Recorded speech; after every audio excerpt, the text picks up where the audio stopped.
আমার প্রিয় ছাত্রছাত্রীবৃন্দ, কল্যাণী ইউনিভার্সিটির অন্তর্গত বিভিন্ন কলেজে যে সমস্ত ছাত্রছাত্রী পড়াশোনা করছো এবং তোমাদের বাংলা অনার্স রয়েছে 6 সেমিস্টারে, তোমাদের জন্য এই ভিডিওটি অবশ্যই ভিডিওটি শেষ পর্যন্ত দেখবে, কোনো রকম স্কিপ করবে না, তাহলে তোমাদেরই প্রয়োজনীয় ইনফরমেশন তোমরা জানতে পারবে না। Kalyani university 6 semester Bangla honours DSC 3 Bangla রূপকথা, শিশু সাহিত্য, গোয়েন্দা সাহিত্য, এই সিলেবাসের উপরে তোমাদের পড়তে হবে। তোমরা আশা করি পরীক্ষার প্রস্তুতি নিয়ে ফেলেছো, আর কিছুদিন পরে পরীক্ষা। আমাদের সাজেশনগুলো আপলোড করা হয়নি, নোটসগুলো অনেক আগে রেডি হয়েছে, প্রায় 3 মাস 3.5 মাস আগে, কিন্তু যারা নোটস সংগ্রহ করেছো তোমরা সেই নোটস পড়ে পরীক্ষার জন্য প্রস্তুতি নিয়ে ফেলেছো। যারা সংগ্রহ করনি তোমরা এই প্রশ্নগুলো ফলো করতে পারো। তোমাদের সিলেবাসে কি রয়েছে সেটিও তোমাদের সামনে উপস্থাপন করব। তোমরা যদি নোটস সংগ্রহ করতে চাও, প্রতি পেপারের জন্য 250 টাকা করে পেমেন্ট করতে হবে। বাংলা অনার্সের 4টি পেপারের জন্য মোট 1000 টাকা পেমেন্ট করতে হবে। যদি সংগ্রহ করতে চাও, আজই নিচে দেওয়া হোয়াটসঅ্যাপ নম্বরে যোগাযোগ করে নোটসগুলো সংগ্রহ করতে পারো। আমাদের এখানে ফিক্সড প্রাইস, কোনো রকমের দামাদামি হয় না। দামি করলে অকারণে তোমাদের নিজেদের সময় নষ্ট করবে না, আমাদেরও সময় নষ্ট করবে না, একদম ফিক্সড প্রাইস। দেখো, সিলেবাস 1, সিলেবাস 2024 অনুযায়ী তোমাদের পড়তে হবে। দেখো, বাংলা রূপকথা, শিশু সাহিত্য, গোয়েন্দা সাহিত্য। পর্ব 1 রয়েছে বাংলা রূপকথা, উপকথা, নীলকমল আর লালকমল, দক্ষিণারঞ্জন মিত্র মজুমদার। ক্ষয়ে রয়েছে টুনটুনি ও রাজার কথা, উপেন্দ্র কিশোর রায়চৌধুরী, বাপ্পাদিত্য, অবনীন্দ্রনাথ ঠাকুর। তারপরে লালু আর ভুলু, শুকলতা রাও, ইছামতি, নবনীতা দেবসেন, শিশু কিশোর সাহিত্য, আবল তাবল, সুকুমার রায়, খিচুড়ি, খুড়োর কল, গন্ধবিচার, 21 আইন, আবল তাবল, এই কাব্যগ্রন্থ থেকে তোমাদের এই কবিতাগুলো তোমাদের পড়তে হবে। তারপরে প্রদীপিসির বর্মী বাক্স, লীলা মজুমদারের লেখা। পর্ব 3-তে রয়েছে গোয়েন্দা সাহিত্য, অচিন পাখি, শরদিন্দু বন্দ্যোপাধ্যায়। ক্ষয়ে রয়েছে তদন্ত, নারায়ণ গঙ্গোপাধ্যায়। গয়ে রয়েছে গোলক ধাম রহস্য, সত্যজিৎ রায়।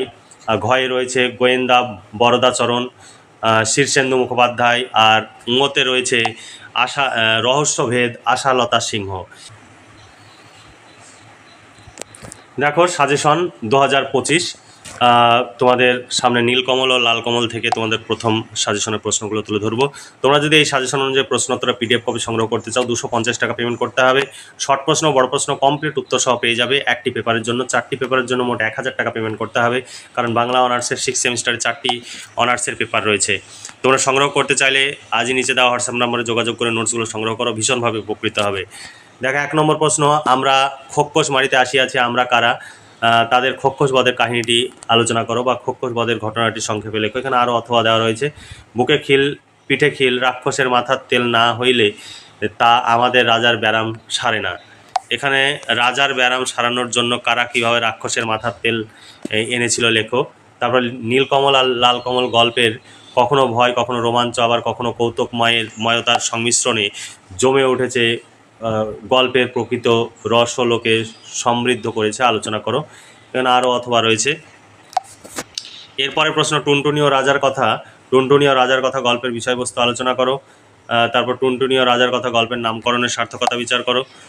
বাপ্পাদিত্য থেকে প্রশ্ন, বাপ্পাদিত্যের জয় ও বিবাহের কাহিনী বর্ণনা করো।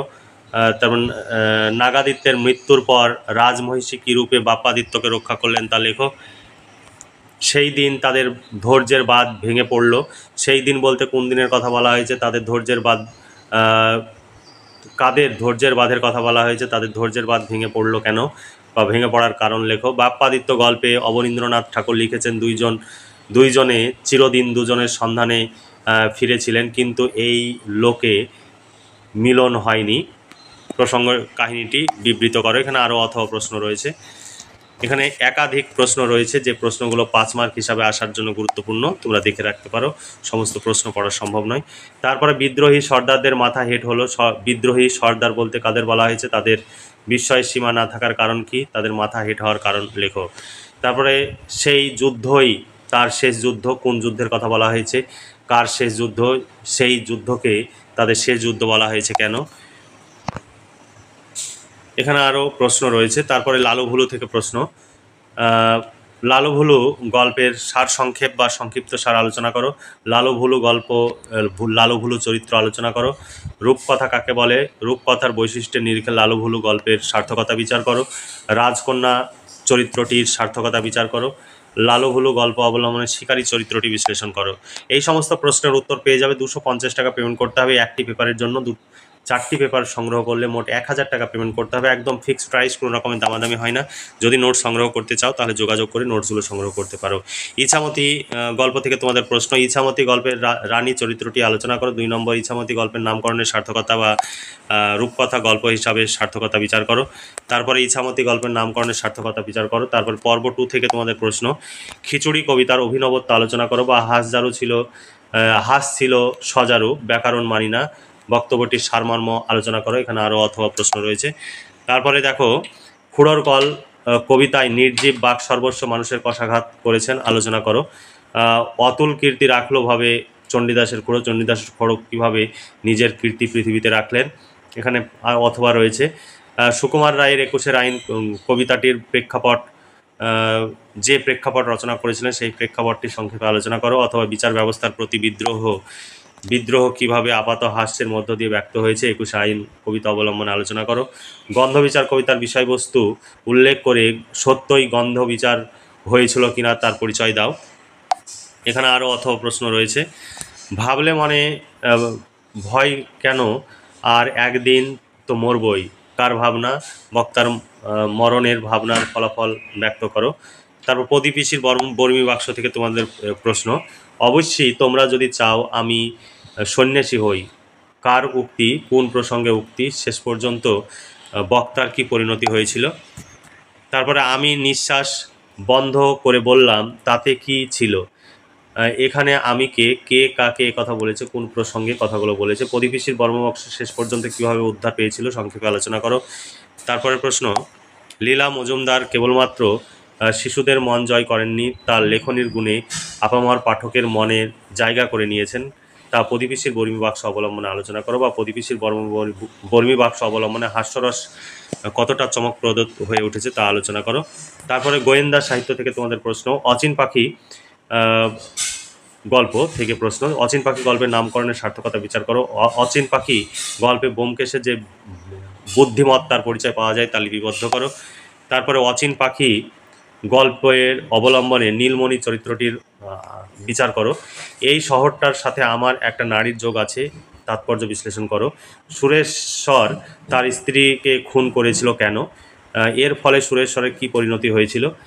নীলমণি বাবুর অজানা আসামি স্বয়ং নীলমণি বাবু ব্যোমকেশ এই সিদ্ধান্ত কিভাবে পৌঁছেছিলেন। তদন্ত, নারায়ণ গঙ্গোপাধ্যায়ের লেখা এই গল্প থেকে প্রশ্ন, তদন্ত গল্পের নামকরণের সার্থকতা বিচার করো। 2 নম্বর প্রশ্ন, রহস্য গল্প হিসাবে তদন্ত গল্পের সার্থকতা বিচার করো। গোলকধাম রহস্য সত্যজিৎ রায়ের গল্প থেকে প্রশ্ন, সত্যজিৎ রায়ের গোলকধাম রহস্য গল্পে ফেলুদার চরিত্র জীবন্ত হয়ে ফুটে উঠেছে, তার বর্ণনা দাও।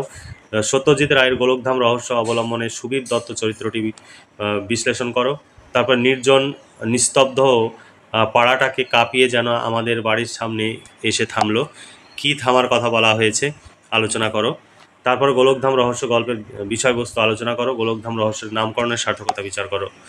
তারপরে গোয়েন্দা বরদাচরণ থেকে প্রশ্ন, গোয়েন্দা বরদাচরণ গল্পের নামকরণের সার্থকতা বিচার করো। গোয়েন্দা বরদাচরণ গল্পে হাস্যরস ফুটে উঠেছে তা আলোচনা করো। গোয়েন্দা বরদাচরণ গল্প অবলম্বনে চাক্ষু চরিত্রটি বিশ্লেষণ করো। বরদাচরণ চরিত্রটি বিশ্লেষণ করো। এখানে আরও অথবা রয়েছে।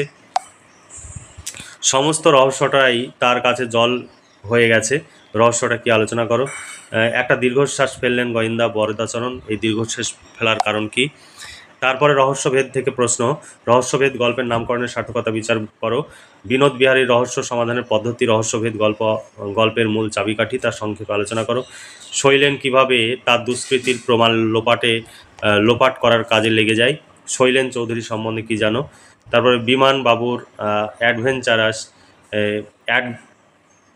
অবজারভেশন কী ছিল তার সংক্ষেপে বুঝিয়ে দাও।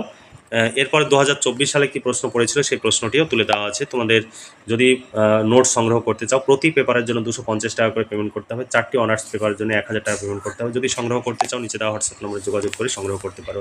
2024 সালে যে প্রশ্ন পড়েছিল সেই প্রশ্নটি এখানে তুলে দেওয়া রয়েছে। এরপরে দেখো, সাজেশন ভিত্তিক প্রশ্নোত্তরের ডেমো দেখতে চাও, পুরোটাই কম্পিউটার টাইপ, এখানে হাতে লেখা বা বইয়ের ছবি তোলা, কোনো PDF নয়।